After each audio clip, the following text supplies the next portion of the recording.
You're going to spend years of your life trying to save your first $1,000. And then you're going to spend maybe 3 months making the next 10,000. This isn't motivation. This isn't a paradox. This is math. And it works against almost everyone who tries to build wealth, which means if you don't understand why this happens, you're basically running on a treadmill wondering why you're so tired.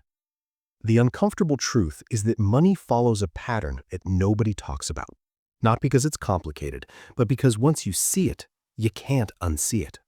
And that changes everything about how you should approach your finances right now. Let's start with something you've probably noticed in your own life. If you've ever tried to save money, you know that first chunk is brutal. Every dollar feels like you're pulling it out of your own blood. You cut the coffee subscription, you skip the new shoes, you eat the pasta 3 nights in a row. And after 3 months of this, you've got maybe $200. After 6 months, maybe $400. A year passes. You're staring at $975 in your savings account, feeling like you've basically climbed a mountain. Then something shifts. Once you hit that first 1,000, something in your behavior changes. Not because you suddenly earn more money, but because your brain finally accepts that this is real. You're not saving anymore. You're building. And that distinction matters more than you think. From that point forward, the next 10,000 comes faster than you expect. Some people hit it in 6 months, some in 3. A few do it in 8 weeks. This isn't because they got a raise or won the lottery. It's because a principle took over. A principle so powerful that it doesn't care about your income, your education, or your luck. It only cares about this one thing: leverage. And leverage isn't what you think it is. Here's where most financial advice completely misses the point.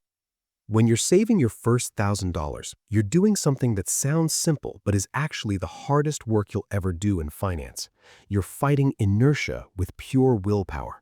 You're trying to move the needle with only one tool: your income minus your expenses. That's it. That's all you've got. Let's call this the input phase, and it's brutal. If you make $50,000 a year, that's about $3,800 a month after taxes. If you live modestly and manage to save $500 a month, you're looking at 20 months to hit your first $1,000. 20 months for $1,000. That's 1 year and 8 months of disciplined saving. But here's what everyone misses. During those 20 months, something else is happening in the background. Even if you put your money in a savings account earning 0%, you've still done something powerful. You've proven you can do it. Your brain has new neural pathways. You've built a habit. Now comes the second thing that changes everything. Once you have $1,000, your money can finally work for you. Not much at first. If you put it in the stock market, it might earn $500 a year if you're lucky. That doesn't sound like much, but it's important for one reason. It's free. You didn't have to work overtime. You didn't skip lunch. The market just gave you $500. And that $500 can now combine with the $500 you're still saving from your paycheck. So instead of adding $500 a month to your wealth, you're now adding $540 a month. That's leverage in its purest form. It's small at first, almost too small to notice, but it compounds, it multiplies, and it doesn't stop.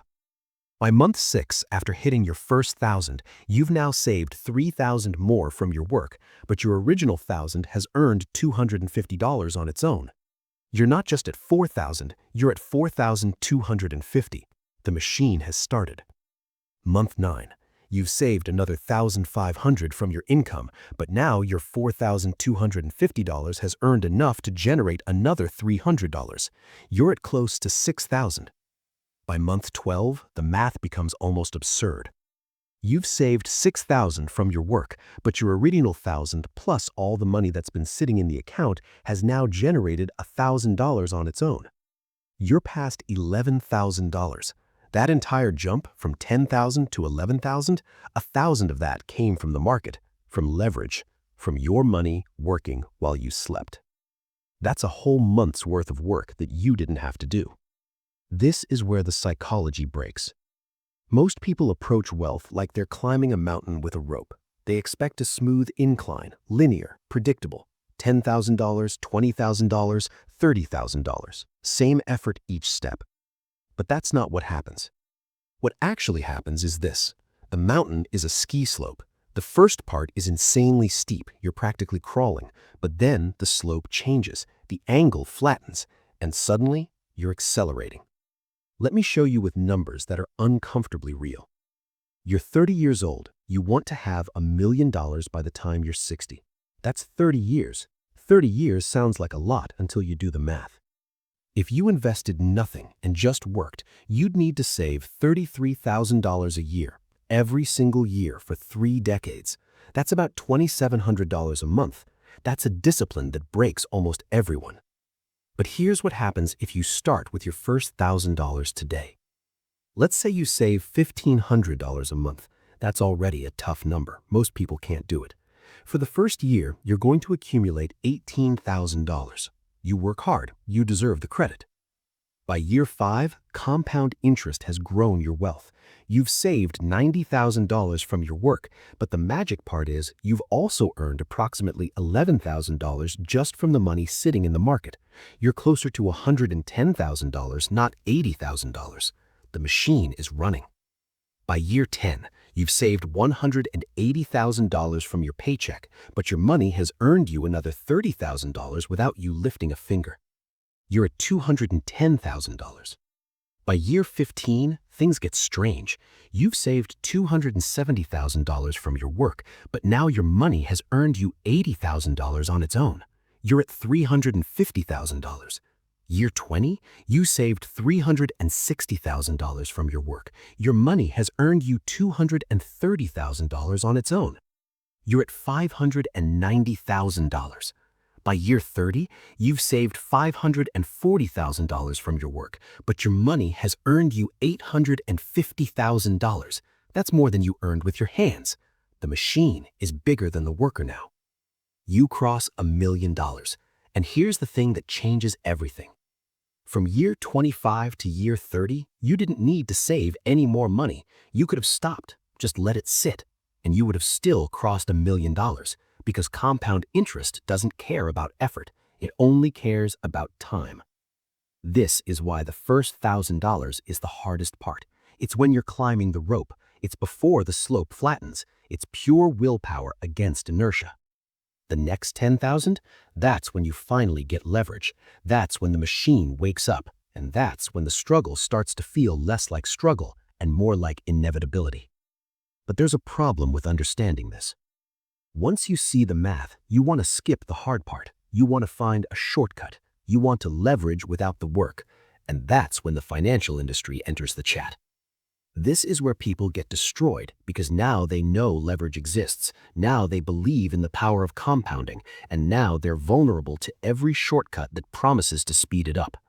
Credit cards. That's leverage, right? You get the money now, you pay later. You're skipping the hard part. Except you're not. You're paying interest, you're paying fees, you're turning leverage into a noose. The machine that was supposed to help you is now working against you. By the time you understand what happened, you're deeper in debt than you ever were. Margin trading, crypto, penny stocks, lottery tickets with a fancy name. People see the math. They understand that $10,000 invested turns into $100,000 over 30 years. And so they think they can turn 1,000 into 100,000 in 1 year if they just find the right edge. The math supports this, technically, in theory, if everything goes perfectly. It almost never does. What they're missing is this. The leverage that builds wealth over decades requires the most boring, unsexy thing in finance: time. That's the variable that makes the equation work. Time eliminates risk. Time smooths volatility. Time turns uncertainty into inevitability. But shortcuts promise to eliminate time. And when you eliminate time, you don't eliminate risk. You concentrate it. You magnify it. So people get impatient. They turn their first 1,000 into 3,000 into nothing. They're back at zero. Except now they've lost the most valuable thing they had, the years they wasted. This is the real danger of understanding how leverage works. Not that you'll use it, but that you'll misuse it. You'll see the mountain and think you can jump to the top instead of finding the path. There's another layer to this that almost no one talks about.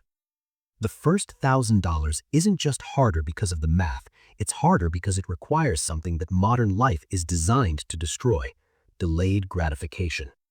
Your entire existence is set up to make you spend money immediately. Social media shows you everything you don't have. Algorithms suggest what you should buy next. Financing options make it painless. You can own the thing today and worry about paying for it later. Meanwhile, the people who build wealth do something that feels completely out of step with the world. They want less. Not because they don't like nice things, but because they understand something most people don't. The first $1,000 is a threshold. It's not magical, but it is meaningful. Because once you prove to yourself that you can save money, once you've shown that it's possible for you, the hardest barrier isn't the money itself, it's the belief. Before that 1,000, wealth feels like something that happens to other people. After that 1,000, it feels like something that's happening to you. That psychological shift is worth more than the money itself. Because now you've got momentum. And momentum is powerful. Momentum is what carries you past 10,000, past 50,000, past the number where you started. Momentum is what makes the next dollar easier than the last.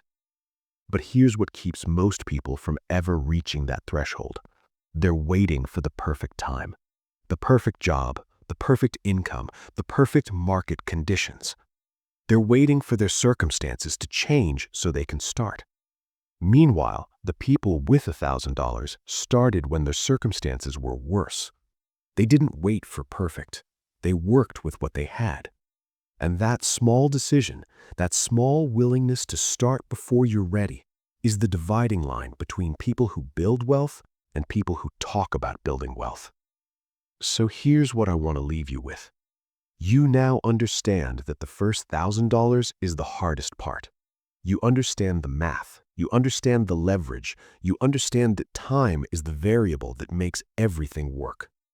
But understanding and doing are different things. Most people will watch this video, nod their heads, and then spend money exactly the way they did yesterday.